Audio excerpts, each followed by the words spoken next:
In this tutorial, you'll learn how to securely accept a payment when a document is being signed. So a quick note, to use the payments feature, it must be enabled and set up by your administrator. So if you don't have this feature available, talk to your administrator. So I'm going to send a checking account application out for signature and collect a deposit at the time of signing. And you can also use this functionality in a widget, and the steps you learn here can be applied when you're creating a widget to also collect a payment. So I start in the Send tab in the usual way. I've added my document and I need to make sure that I check this box and then click Next. So I'm going to add all the fields to my application, starting up here in the contact information area. And now down to the signature area, I'm going to add the signature field and also a title and a date. And now on to the part of the document where the signer specifies the amount of their payment. In this document, I'm looking for a mandatory minimum deposit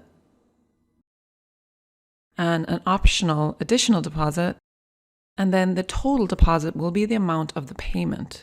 So this is where my payment field will go. So let's go over here to the right and find the field and drag it onto the document.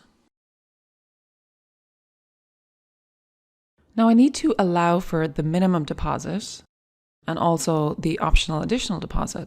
And a quick tip here, you can only use one payment field per document, otherwise you'll get an error. So for these, I use a simple text input field, and I'm going to make some adjustments to their settings to fit the requirements. So I drag those on and I double click the first field to access its settings, and I give it a name. And then check read only so the signer can't change it, and set the default value to 100. Then I click OK. For the additional optional deposit, I double click it to access the settings, give it a name. The default value is set to 0. And I'm going to add a number validation to make sure the signer enters a number. Then I click OK. So how do we connect those two fields to the payment field? Let's take a look. I double click the payment field to open its settings. And again, I give it a name, and this is really a best practice and especially important if you're creating templates or have a lot of fields in your document. Now you'll see this property value type with two options, entered and calculated. Entered means the amount passed through the payments functionality is exactly what is entered in the field, and calculated will pass through a calculation, and that's the option I need in this case. Now you'll notice that this formula field appeared, and that's because I need to enter a formula for my calculated value. So I click this icon and click on fields on the left, and you can see how giving my fields names really comes in handy here. I can scroll down, find my minimum deposit field, click the plus icon beside it to add it to my formula.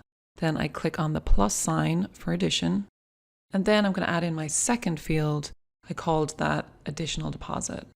Then I need to check syntax before I proceed, and this reports that my formula is good.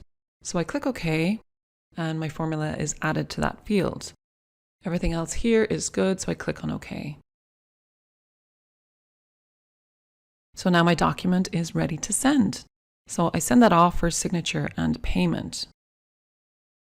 So now let's take a look at how the payment process works. The signer receives an email and opens it up by clicking on the link, and they don't need a signed account to sign and pay. Then they would complete the document, or if this was a widget, they'd fill in the form. And then when all the mandatory fields are completed, the Pay and Sign button will appear. They click on that, and then they'll get this pop-up which allows them to enter their payment details. They click Place Order and Sign when they're done, and a confirmation email is sent to all parties, and the payment will be sent to the sender.